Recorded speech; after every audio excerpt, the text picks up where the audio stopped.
আসসালামু আলাইকুম। আমার নাম সাহাবী ইবনে কাব্য। আমি সেন্ট জোসেফ হায়ার সেকেন্ডারি স্কুলের ৪র্থ শ্রেণীর ছাত্র। এখন আমি আপনাদেরকে আমার লেখা একটি কবিতা আবৃত্তি করে শোনাবো।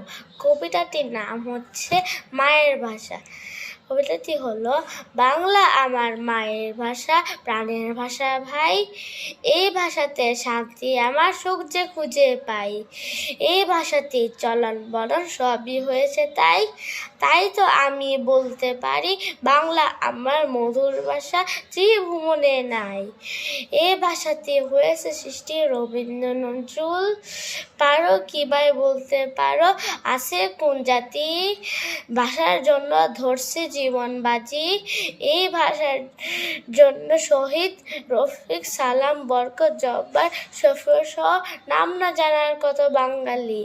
তাই তো আমি গর্ব করে বলতে পারি ভাই, বাংলা আমার শ্রেষ্ঠ ভাষা, ইতিহাসের পাতায়। ধন্যবাদ।